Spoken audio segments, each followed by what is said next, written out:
tapi sejatinya dia nggak berdoa. Dia nyuruh Allah.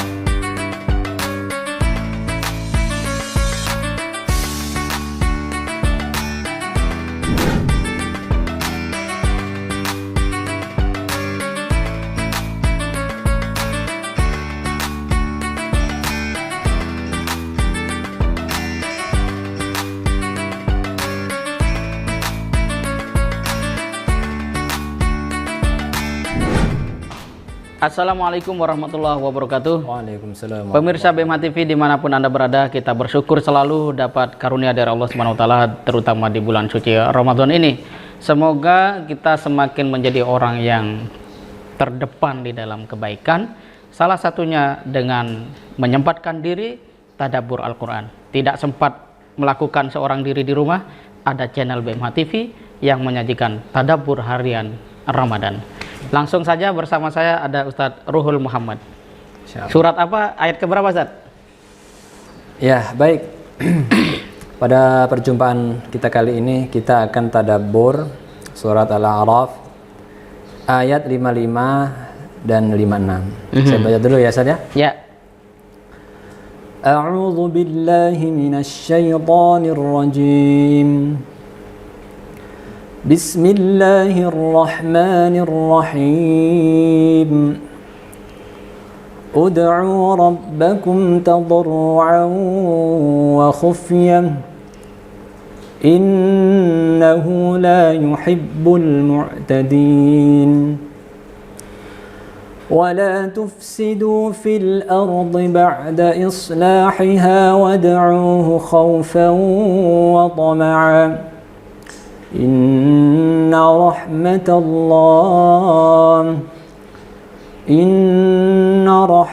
الله قريب من المحسنين. Berdoalah kepada Tuhanmu dengan rendah hati dan suara yang lembut. Sesungguhnya Dia tidak menyukai orang-orang yang melampaui batas. Janganlah kamu berbuat kerusakan di bumi setelah diatur dengan baik. Berdoalah kepadanya dengan rasa takut dan penuh harap. Sesungguhnya rahmat Allah sangat dekat dengan orang-orang yang berbuat baik. Masya Allah. Subhanallah, ini ayat ini ya. Apa yang membuat Ustadz terkesan dengan ayat ini? Ya, ini adalah salah satu adab dari berdoa yang diajarkan oleh Allah dalam Al-Quran. Bahwa disebutkan doa itu adalah mukhul ibadah. Doa adalah pokoknya ibadah. Makanya namanya pokok itu harus kelihatan rapi ya kan. Jadi kalau Ustadz foto itu yang dikelihatin kepalanya ya. Ya. Itu harus kelihatan rapi, terhormat. Nah, ini adalah cara bagaimana kita memohon kepada Allah. Ud'u rabbakum tadarru'an wa khufyah. Berdoalah kepada Tuhanmu dengan cara tadarru', rendah diri, wa khufyah, dan rasa takut ya. Ya, tadarru'an wa khufyah. Innahu la yuhibbul mu'tadin. Sesungguhnya Allah tidak menyukai orang-orang yang melampaui batas. Jadi artinya melampaui batas itu dia berdoa tidak sesuai dengan kapasitas yang seharusnya dia minta. Gitu. Oh, ada ukurannya? Ada ukurannya. Seperti apa, Ustaz? Iya. Jadi kita berdoa sesuai dengan kapasitas yang mungkin kita akan dapat. Berdoa yang melampaui batas itu misal, ya Allah, terbangkanlah aku ke Mars. Ya. Mungkin kan? Iya. Mungkin? Ya mungkin saja. Ya terserah lo kan kalau mau mengabulkan pada. Tetapi dalam kondisi itu Allah tidak suka. Ya. Ya. Kalau Elon Musk bolehlah, silahkan. Ya Allah, saya punya SpaceX. Izinkan saya terbang ke Mars itu kalau Elon Musk Islam ya. Iya. Sayangnya Elon Musk nggak Islam. Iya. Nah, jadi artinya di sini berdoa yang melampaui batas itu artinya kita dilarang untuk berdoa yang berlebihan. Kita doa aja apa yang bisa kita mungkin dapatkan ya. Kalau melampaui hukum alam ya. Iya, melampaui hukum jangan. Ya, itu. Wala tufsidu fil ardi ba'da islahiha selanjutnya. Dan jangan merusak ya setelah Allah memperbaiki. Wad'uhu khaufa wala tufsidu fil ardi ba'da islahiha wad'uhu khaufa wa tama'a. Dan mintalah kepada Allah dengan rasa takut dan toma'ah. Toma'ah itu penuh pengharapan. Jadi mungkin gini, Ustadz pernah lihat nggak orang yang dia berdoa tapi nggak tahu apa yang dia minta? Ada seperti itu? Iya ada. Jadi dia baca doa banyak gitu. Oh iya iya. Iya iya iya.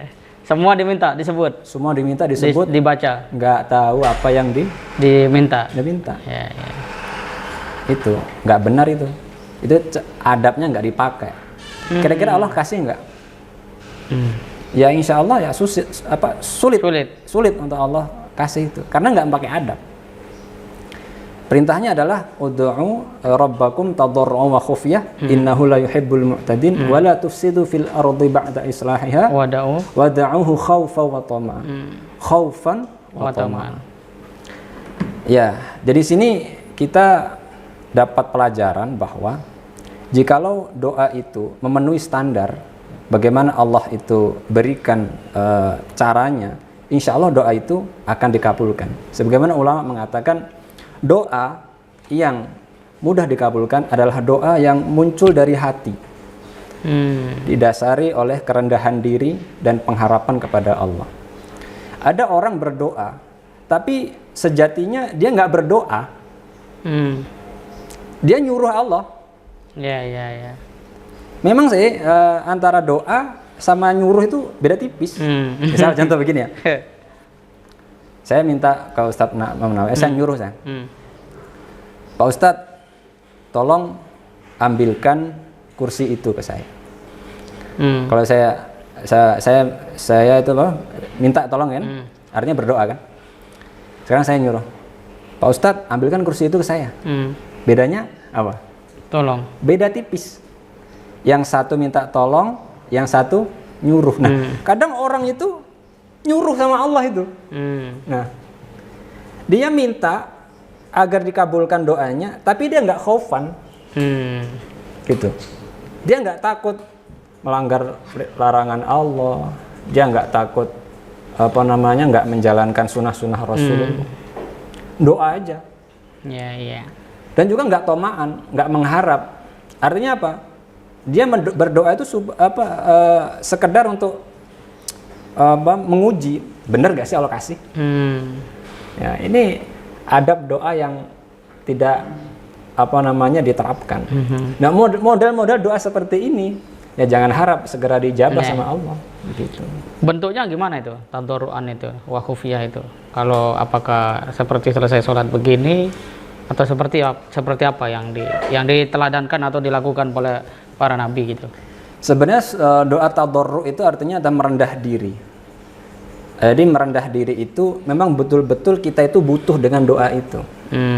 Jadi kita bukan doa bukan formal gitu. Bukan ya? formal. Ya, ya. Ya kan kita kan lihat kebanyakan orang doa formal aja.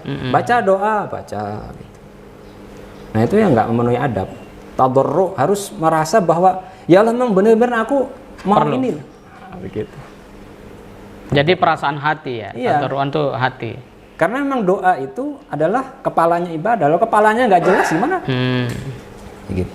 Betul, betul. Tidak ada fungsi badan. Nggak ada fungsi badan. Nah, baru nanti ketika ada masalah, ada musibah, doanya jelas. Itu nggak bisa begitu. Ya kan? Artinya kalau kita nggak ada kebutuhan mendesak, apa bisa dimaknai seperti logika orang pada umumnya? Berarti nggak usah doa. Aku nggak ada rasa butuh betul gitu kan misalnya kayak gitu. Gimana itu? Padahal kan segala hal kita harus berdoa nih di awal. Gimana itu, Ustaz? Itu menyalahi adab seorang hamba kepada Tuhannya kalau gitu. Oh, jadi harus terus dihadirkan ya. Terus. Jadi gini.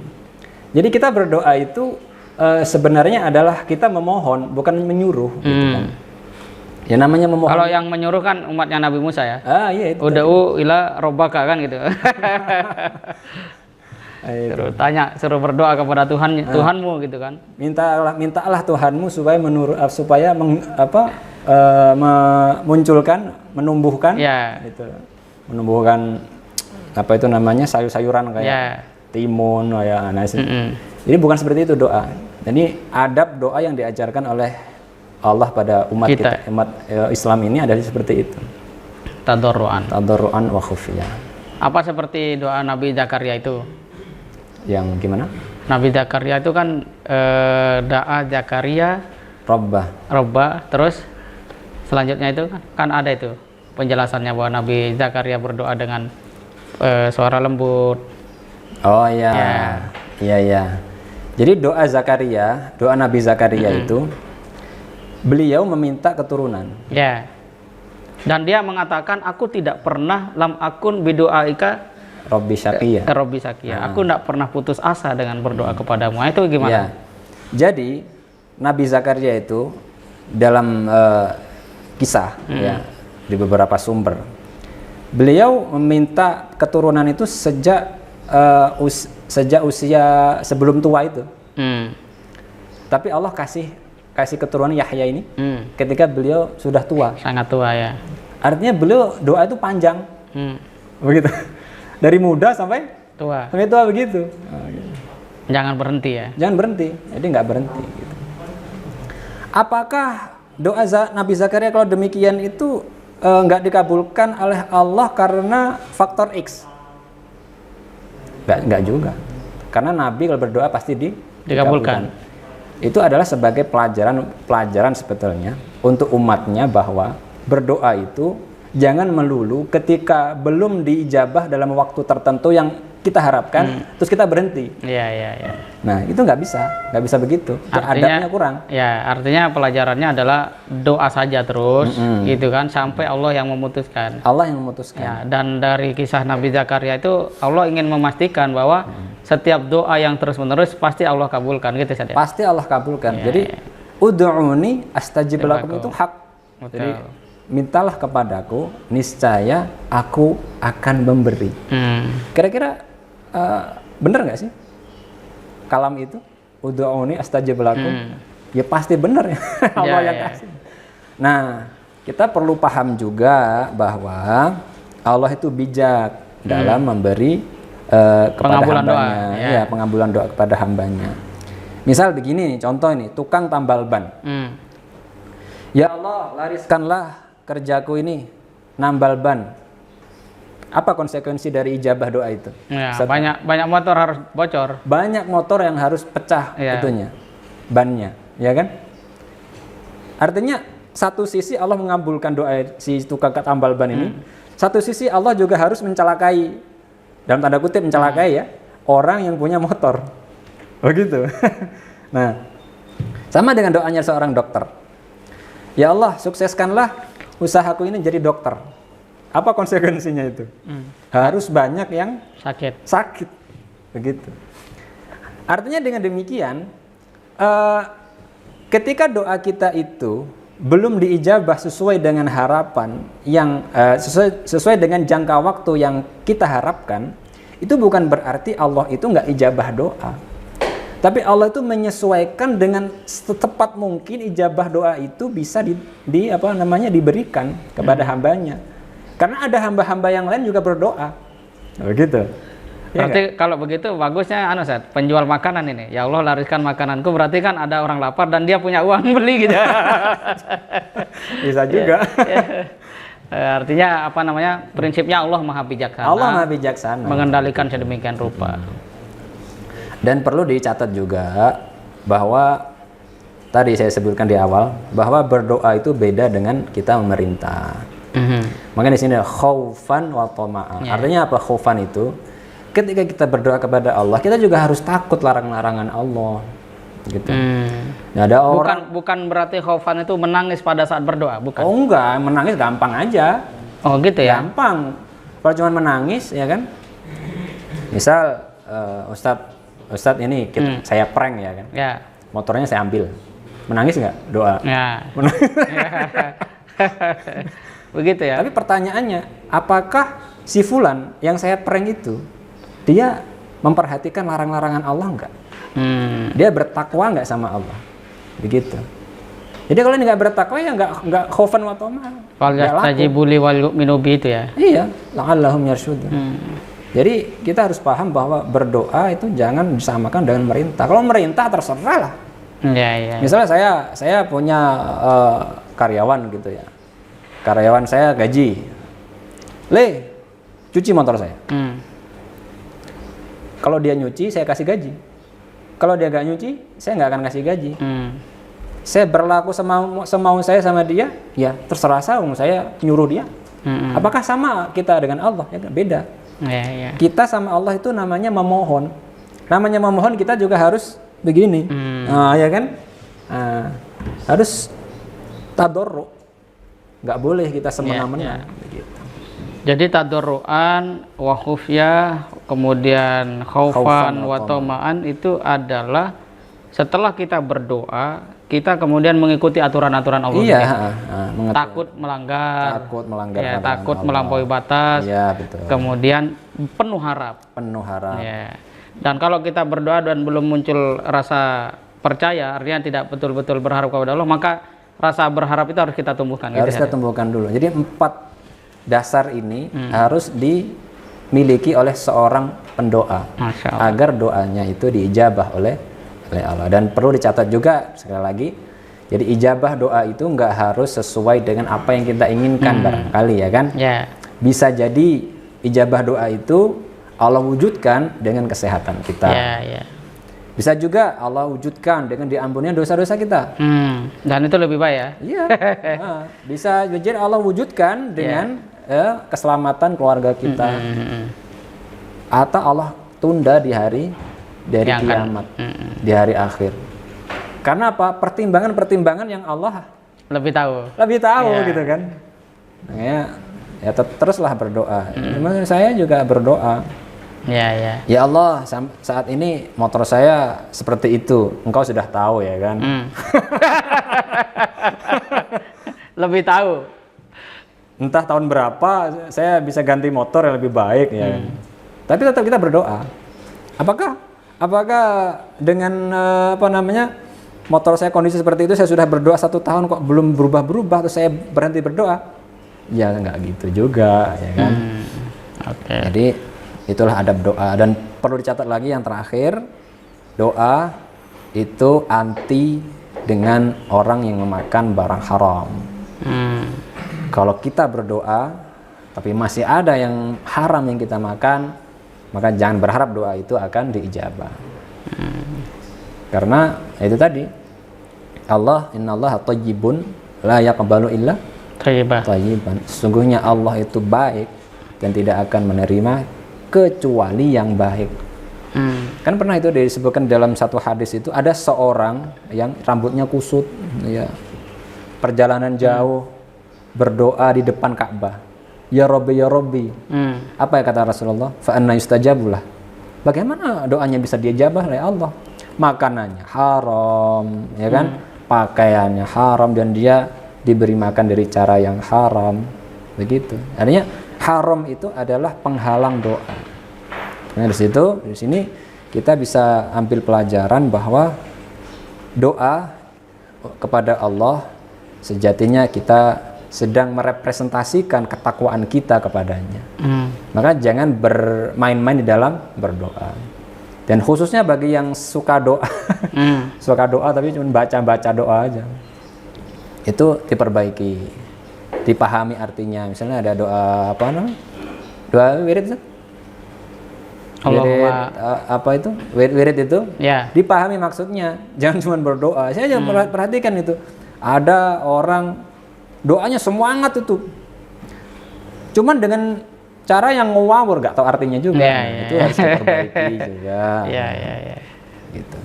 Luar biasa. Terima kasih Ustaz Rul. Pemirsa BML TV, pada akhirnya kita bisa melihat bahwa doa yang disebut sebagai pangkal ibadah merupakan representasi terbaik kita sebagai hamba. Karena doa bukan sebatas permohonan secara formal, naik dua tangan, kemudian melafadzkan kalimat-kalimat. Tetapi apa hati kita, dan yang terpenting setelah itu apa? Setelah kita berdoa itu ngapain? Ini penting sekali, gitu saja.